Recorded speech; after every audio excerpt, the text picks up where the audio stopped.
सांगायचं तुम्हाला, गळ्यात माळ असली की मरत नाही. बघता काय, नाहीच मरत. तसलं शंकेच्या नजरेनं बघू नका, नाहीच मरत. ते म्हणले काही म्हणते का ग, ऐकतो म्हणून. आमच्या डोळ्यात देखत किती पेटले तीन, मरत कशी नाही ती. मरत नाही असं नाही, मरत नाही म्हणजे मरत नाही असं मरत नाही, मरत नाही म्हणजे मरत नाही असं मरत नाही. काय नाही, सोपं आहे. हरिमुखे म्हणा, सगळ्यात सोपं आहे महाराज बरं का. मरत नाही याचा अर्थ मरत नाही असं नाहीये. ज्याच्या गळ्यात तुळशीची माळ आहे तो व्यक्ती कधी आपत्कालीन मरणाने मरत नाही, तो नियतकालीन मरणानेच मरतो. माझ्या माऊलींच्या सांगण्याप्रमाणे. लल्लाटी जे लिहिले न पुसेगा. हा रोहिला गडकर, तुम्ही टाळ्या वाजवताय पण माझ्यावर उपकार केल्यासारख्या वाजवताय. तुमची टाळी कशी माहिती आहे का, दर्गी दे दे, आली वे आमच्या गावात दर्गी दे, पाहिजे तुला टाळी, दर्गी दे म्हणली वे, टाळी वाजव, दर्गी दर दे. दान करताय भिकाऱ्याला. आणि असलं वागून लोक म्हणतात देव भेटत नाही. असलं वागून मी नाही म्हणत, माऊली म्हणतात द्वैताची झाडणी गुरु विनत ज्ञान तया कैचे कीर्तन घडेला ना. आम्ही द्वैत असत्य, जे नामदेवराय म्हणतात कल्पनेची बाधा. तुम्ही जर बाधेतच आहात, अजूनही असत्यातच आहात, तर माऊली सांगतात योग याग विधी येणे नो हे सिद्धी, वायाची उपाधी दंभ धर्म. दंभ असत्य, द्वैत असत्य, कल्पना असत्य. मग इथे सत्य काय, सत्य तू सत्य तू सत्य तू विठ्ठला, बाकी सगळ्या जगत भास आहे. मग एवढं कळायला आयुष्य जातं ना दादा, देव समजून घ्यायला आयुष्य जातं. आमची माणसं कीर्तनात बसून जर मन कीर्तनात स्थिरावू देत नसतील तर काय महाराज. अहो संतांनी संसार करून सुद्धा संसार केला नाही हो. काय ताकद असेल व्यक्तिमत्वामध्ये. आणि आमचं अवघड आहे. एक माणूस एका महाराजाकडे गेला, म्हणला वर्षात लेकरू झालं पाहिजे. खरं तर हाच विनोद आहे, पण मरू द्या तिकडं. हे कळलं त्यालाच कळलं महाराज बरं का. महाराज म्हणला हरकत नाही, नारळ घे, तुला वर्षात होईल. हा वर्षाने महागारी आला. म्हणला भामटाय तू, वर्ष झालं लेकरू नाही. महाराज म्हणला नारळ दुसरा घे, पण माणसात बोंबलू नको, झालं नाही. दुसरा दिला. हा 2 वर्षाने आला. म्हणला पक्का भामटाय तू, 2दा नारळ घेतला, एकदा लेकरू नाही. महाराज म्हणले आजपर्यंत माझा नारळ फसला नाही, तुझ्या बाबतीत 2दा फसला, तुझंच काहीतरी चुकतंय. अचानक महाराजाला आठवलं. महाराज म्हणले का रे, जेवढी माणसं माझ्याकडे लेकरू मागायला आली सगळी बायको घेऊन आली. हुशार आहात ज्यांना कळलं त्याला महाराज बरं का. तुम्ही 2दाही एकटाच आला. तुझी बायको कुठे आहे, ती म्हणलं लग्न नाही झालं. तुम्हीच सांगा रोहिला गडकर किती नारळ दिले लेकरू होईल. मग मी तुम्हाला सांगते, असं किती कीर्तन ऐकल्यावर देव भेटेल. जर भाव शुद्ध नाहीये ना, भावेविन भक्ती भक्तीविन भावीविन शक्ती गुरु नाही, भावीविन देव नकळे निसंदेह गुरुविन अनुभव कैसा कळे, भावबळे आकळे इरविना कळे, करतरी आवळी तैसा हरी, काही नलगे एक भावाची कारण तुका म्हणे आण विठोबाची. काय लागतं रे देवा, भाव शुद्ध. माझ्या विठोबाचा कैसा प्रेम भाव, आपणची देव होय गुरु. भाव आहे याचा अर्थ सगळं मीच करेल असा. टाळी वाजवणार, भजन करणार, चिंतन करणार, नाचणार, आनंद व्यक्त करणार, तर ते कीर्तन आहे. पहिली गोष्ट तर लोकांना कीर्तनच कळत नाहीये. अहो आजकाल खुशाल माणसं फोन करून म्हणतात ताई तुमचा प्रोग्राम ठेवायचा होता. प्रोग्राम करते होय र मी, हा प्रोग्राम दिसतो तुम्हाला. आमच्या गावात सप्ताह होता, तुम्हाला घुसवायचं होतं, घुसव. त्याच्यापेक्षा भंगार तुमचं तुम्हालाच आणावं लागतं का आम्ही आणावं लागतं. नाही नाही उगत दी, तुझं सोयाबीन खुरपिते मुकदमय मी दी गुत दी.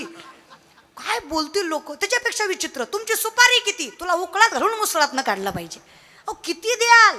जयाच्या द्वारी सोन्याचा पिंपळा अंगी आईसे बळ रेडा बोले. माझ्या आईच्या दारात सोन्याचं झाड आहे, विचार करा घरात किती असेल. आणि श्रीमंतीचं म्हणाल ना तर शास्त्रभार गोड वर्णन करतं. विपदो विपदो नेव संपदो नच संपदा, विपदा विस्मन्नम विष्णू संपन्नारायण स्मृती. विपत्ती म्हणजे विपत्ती नाहीये, संपत्ती म्हणजे संपत्ती नाहीये. भगवंताला विसरणं ही खरी विपत्ती आहे, भगवंताला मनात साठवणं ही खरी संपत्ती आहे. ज्याला जपता आली तो सगळ्यात मोठा श्रीमंत. परमार्थ हे महाधन जोडी देवाचे चरण. जर हेच आहे तर अकल्प आयुष्य व्हावे. मग आम्ही तेच मागतोय ना. म्हणजे सत्य आहे, आम्ही आयुष्य त्याला मागतोय, आम्ही कर्माला मागतोय, आम्ही कुठल्याच व्यक्तिगत आयुष्याला मागत नाहीये. मग तो व्यक्ती जर परमार्थ करतोय, नामचिंतन करतोय, सत्य स्वीकारतोय, द्वैत झाडतोय, कल्पना बाधा समजतोय, त्याला आपोआप हे मागणं लागतंय. हे कळलं पाहिजे. बाधा बाधा फार अवघड आहे. आणि बाधा असणाऱ्याला बाधा आहे हे कळणं फार अवघड आहे. माणसाला कळत नाही, हेही कळत नाही, त्याच्यामुळे अवस्था फार विचित्र आहे. जयाचे आही कधड नाही तयासी परित्र पुससी काही. माझ्या माऊलींचं वर्णन आहे. हे जे जीवन आहे ना माणसाचं, ज्ञानाचं म्हणाल तर ज्ञान व्यक्तीच्या अगोदर जन्माला येतं. मूर्तिमंत उदाहरण, उपजता ज्ञानी हे वर्म जाणूनी आले लोटांगणी. सांग देव कुठून तरी आलं मोठं की देहाकृती उमटे, निज ज्ञानाची पहाट फुटे, सूर्या पुढे प्रगटे प्रकाश जायचा. प्रकाश सूर्याच्या अगोदर येतो की सूर्य उगवल्यावर येतो. रोहिला गडकर, कीर्तन झाल्यावर माझ्या पाकिटातलं थोडं थोडं देते तुम्हाला, पण बोला. लोकांना घाण सवय लागली, लोक घेतल्याशिवाय बोलत नाही. ती हे नारायण दादाला चांगलं माहिती असेल महाराज बरं का. लय काम बेकार आहे. काय सांगायचं तुम्हाला. अहो असलं विचित्र काम आहे लोकांचं.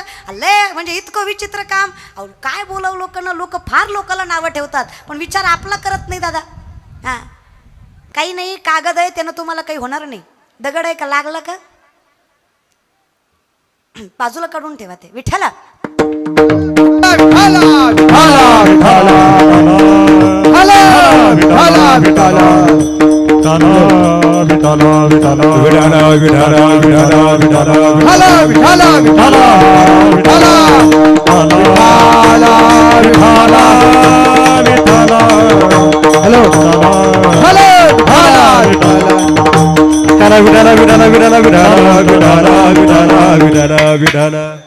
अगदीच असं आहे. आणि जर माणूस कर्म स्वतः सत्य करत नाही तर पुरुषाकडनं अपेक्षा ठेवण्यात मजा नाही. पण विनंती आहे बोलत जा. असू द्या झालं विषय तर लक्ष द्या. मग आम्हाला कळावं सत्य समजावं. तुका म्हणे सत्य कर्मा व्हावे. साह्य झालाय घातली या भय. तुम्ही चिंता करायची नाही. काय संकट वाटायला यायची येऊ द्या. काय दुःख पत्रात पडायचं पडू द्या. काय लोकांना नावं ठेवायचं ठेवू द्या. काय पाय खेचायचं खेचू द्या. अरे काय वाईट बोलायचं बोलू द्या. विश्वास त्याच्यावर ठेवा. जी लोक अपमान करतात ना तीच लोक एक दिवस सन्मान केल्याशिवाय राहणार नाही. तो दिवस येईल बघा. कष्ट ठेवा. पण एवढं मात्र करा जर चुकत असेल तर चुकलं हे मान्य करायची ताकद पाहिजे आणि बदलायची ही ताकद पाहिजे. सत्य त्यालाच म्हणायचं. कदाचित जर मी द्वैतात आहे कल्पनेत आहे तर ती बाधा आहे हे ज्ञात मला असावं. माझ्या सुखाला काहीच कुठेच काही होणार नाही आहे. आणि तो आहे ना जगाचा मालक. घालून या भार राहिलो चिंता नाही करायची. आणि ज्या दिवशी मृत्यूचं भय वाटणार नाही त्या दिवशी समजायचं संतांची कृपा झाली. आता काळही आम्हाला घाबरवू शकत नाही. तुकोबाराय म्हटले मी मेल्यावर माझ्या घरचे रडणारच नाही आहेत. रडती माया मोह रात्रंदिस रडती माया मोह रात्रंदिस ते रडते. बाकीचं नाही कारण मी संसारात नाहीच ना. आयुष्य तसंच असावं करून. हे बघा कुठलीच गोष्ट केल्याशिवाय होत नाही. आजकालच्या पिढीला वाटतं देवसुद्धा असा पिझ्झासारखा भेटावा. ऑर्डर केला की अर्ध्या तासात आला पाहिजे. नसतं रे. हे जग असं हितांगऱ्यावर विश्वास आहे पण बुक्यावर नाही. कल्पनेची बाधा. हे कळलं त्यालाच कळलं. लय अवघड काम आहे लोकांचं. इथे महाराज सुद्धा फॉर्च्युनरमध्ये आला तर हुशार आहे. चलत आला तर मूर्ख आहे. सगळं प्रचारावर आहे. देव सुद्धा प्रचारावर आहे. आता तुम्हाला काय गत सांगायची दादा. अहो जी पोरगी वरातीत नसते ती सुशिक्षित आहे. जी कीर्तन करते ती नालायक आहे. आता काय बोंब बोलता का. अहो ज्या साबणानं गोरं होतं ते साबण खपत नाही. पण ज्या साबणाच्या ॲडव्हर्टाईजला हिरोईन गोरी वापरली त्या साबणाचा खपच खप आहे. आता घेणाऱ्याला कुणी सांगा तिची आई गोरी होती म्हणून ती गोरी आहे. ती काय साबणानं झाली का. अरे येड्या ती गोरी म्हणून ॲडव्हर्टाईजला घेतली. कल्पनेची बाधा महाराज बरं का. हे अख्खं जग असं चालतं. It's all depend your advertisement. सगळं डिपेंड ऑन. तुम्ही बघा ना तुम्ही काय घालायचं कुठला ब्रँड वापरायचा हे कोणीतरी एसीच्या रूममध्ये बसून ठरवतं. हे चाणक्याने 5000 वर्षापूर्वी सांगितलं. इथं असं एक कलियुग येणार जिथं 4 माणसं एकच खोटं बोलली की खोटं सुद्धा खरं होणार. खरं आहे का खोटं. तुम्ही मुद्दाम करताय का नाही तसं सांगा मला. तुम्हाला माझी जिरवायची का. माणसं मुद्दाम करतात. बोल म्हणलं बोलणार नाही. हसू आलं हसणार नाही. टाळी वाजवाटली वाजवणार नाही. ती कीर्तन झाल्यावर म्हणणार लय पोरगी बोंबलत होती. लय ज्ञान शिकवत होती. अख्ख्या मंडपानं ऐकलं पट्ट्यानं ऐकलंच नाही. ॲटिट्यूड. कशासोबत खाता दादा. 7 कोटी घरं सोन्याची आहेत रावणाची. किती 7 कोटी नोट जो का 22.5 क्विंटलची एक चौकट आहे. रावणाच्या घराची एक चौकट 22.5 क्विंटल सोन्याची आहे बरं का. धोंड्याचा महिना अर्धा तोळा घातला गेल्या वर्षी सासऱ्यानं. तरी बायको महिनाभर स्टेटस ठेवत होती. लाडाचा जावाई गेला सासरवाडीला महिनाभर. नाही गेला गेला जाऊन आला एवढ्या वेळात महाराज बरं का. अर्धा तोळ्यावर रे. अरे किती आपल्याला कौतुक आहे. विचार करा ना त्याचं किती असावं. हा 22.5 क्विंटलची एक चौकट 3.5 ते 4,000 चौकटी असणारं एक घर. अशी 7 कोटी घरं सोन्याची 80,000 बायका 1 लाख पोरं 1.25 लाख नातू. मी तर म्हणते खासदारकीला उभा पाहिजे होता रावण. बिनविरोध आला असता.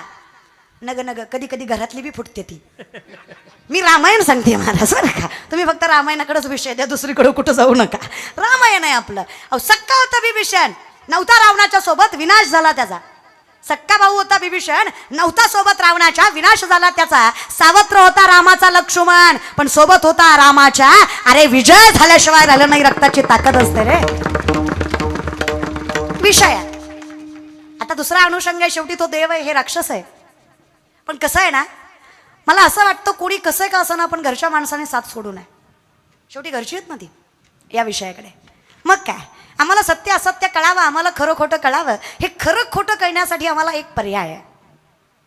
जोपर्यंत आम्ही त्याच्या चरणाशी जात नाही तोपर्यंत हे मन स्थिर होत नाही. मन स्थिर झाल्याशिवाय दृष्टी पवित्र किंवा साफ होत नाही, तोपर्यंत देव समजत नाही, कळत नाही. आता हे इतकं विचित्र आहे. विवेकाते भुलवी संतोषाशी चाड लावी, बैसीची तरी हिंडवी दाही दिशा. विवेकी माणसाला अविवेकी बनवतं, संतोषाला चाड लावतं, बसल्या जागी फिरवतं ते मन आहे. बरं इतकं विचित्र आहे. माकडाला दारू पाजली, कोणाला पाजली? माकडाला. 2-3 बोलले आहे की नाही. आता काही काही माणसं कसं असतात, तुम्ही करा वटवट, आम्ही आहे रामधट. हां, तुमचं कसं आहे, पोरगा एसटीत चढला, खाली उतरला आणि मोठ्या मोठ्याने हसायला लागला. शेजारच्याने सहज विचारलं, एवढा का रे हसतो? ती म्हणला कंडक्टरला फसवलं. तर म्हणला कसं काय? मग म्हणला तिकीट काढलं आणि गेलंच नाही. कळलं, त्यालाच कळलं. शाणे आहात तुम्ही, पण थोडं उशिरा कळतो तुम्हाला मला. का अवघड आहे. या अरे इथे कोणाचं काय वागेले, ज्याच्या त्याने अनहित केले. विनंती आहे, समजून घेत चला. आता ताकद तेवढी आहे दादा, आम्हाला कळावं खरं खोटं काय आहे ते कळण्यासाठी आम्हाला मन स्थिर लागतं. आता मन स्थिर लागण्यासाठी मन इतकं चंचल आहे. बहुत चंचल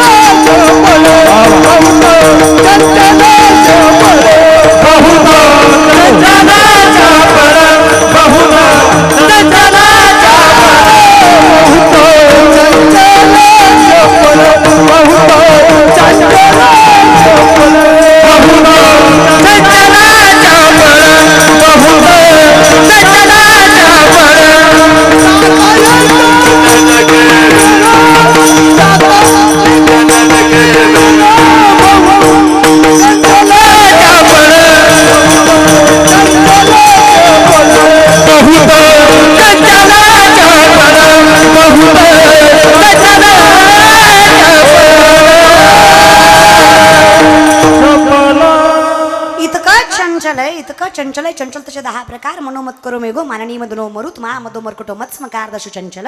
असे चंचल त्याचे 10 प्रकार. त्यातलं पहिलं मन किती चंचल आहे. वस्तुरूपी सांगायला गेलं तर माकडाला दारू पाजली, दारू पाजल्यावर त्याला विंचू चावला, विंचू चावल्यावर त्याच्या पाठीमागं भूत लागलं. माकड किती चंचल होईल. मर्कटो सुरापानम यत्र वृश्चिक दंशनम तन्मध्ये भूत संचारो यद्वा तद्वा भविष्यते. इतकं मन चंचल आहे, पण यालाही स्थिर करायची ताकद आहे. आता कोठे धावे तुझे चरण. अहो तुला पाहिलं ना, आवडे हे रूप पाहता लोचन, रूप पाहता सुख झाले हो. मग सुखाची व्याख्या काय आहे? कल्पनेची बाधा न हो. जिथं मला सत्य दिसतंय सुद्धा समदृष्टी घेता समान श्री हरी शमदमावरी, तेव्हा माझ्या आयुष्याची गणना एका दासत्वाशी, वैष्णवाशी, वारकऱ्याशी होती. तेव्हा राजयाची कांता काय भीक मागे मनाची अजोगे. आलंय म्हण. आता आम्ही विचार केला, देवा तुझं स्वरूप बाह्य अंगाने सुद्धा आवडलं पाहिजे. आणि देवा इतकं गोड.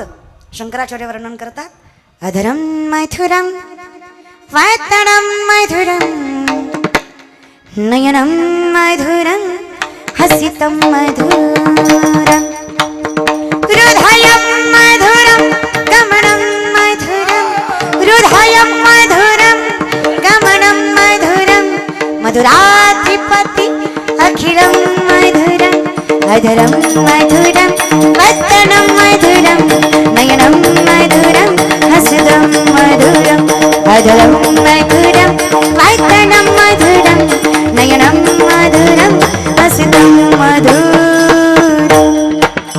किती गोड आहे प्रत्येक स्वरूपामध्ये. करारविंदे पैदा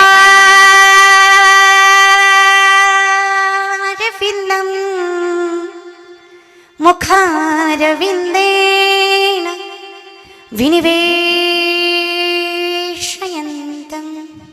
वटस्य पत्रस्य पुटेशयानं बालं मुकुन्दं मनसा स्मरामि. श्रीकृष्ण गोविंद हरे मुरारी हे नाथ नारायण वासुदेव. बोला ताली. श्रीकृष्ण गोविंद हरे मुरारी हे नाथ नारायण वासुदेव. जीवे पिपस्वामृतमृतदेव जीवे पिपस्वामृतमृतदेव गोविंद नामोदर मात प्रीति. श्रीकृष्ण गोविंद हरे मुरारी श्री कृष्ण गोविंद हरे मुरारी हे नाथ नारायण वासुदेव हे नाथ नारायण वासुदेव हे नाथ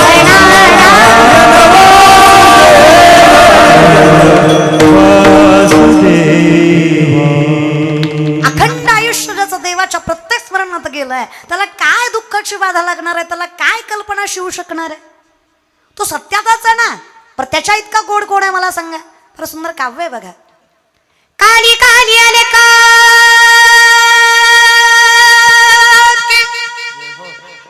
काली काली आले कोकिळ फंदे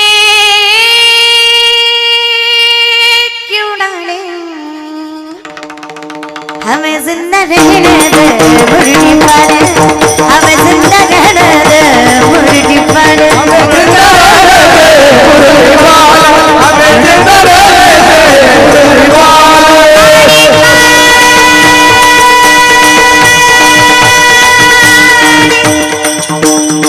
त्या गवळणीचं वर्णन आहे त्याला.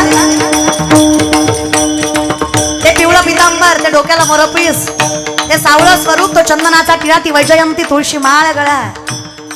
ते स्वरूप बघितलं ना, कल्पना नाही रे, नाही राहा.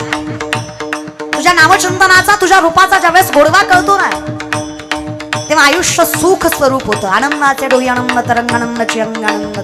देव पहावया गेलो तेथे देवाची होऊनी ठोलो की संत मंडळी सुखी असो. ज्ञानोबा म्हणले काय देवा तुझ्यात आणि माझ्यात फरक आहे, आम्हात या परस्परे एका नामाचीच अंतरे. आज विश्व म्हणत अवतार पांडुरंग नाव ठेविले ज्ञानी, अवतार पांडुरंग नाव ठेविले ज्ञानी, आरती ज्ञान राजा महादैवन्य तेजा. कसं काय झालं हे, कसं काय झालं? कल्पनेची बाधा न हो, हेच वर्चस्व. कसाय देव असा समोरून आला माझा जगाचा मालक. वर्णन आहे त्या गवळणीचं देवा.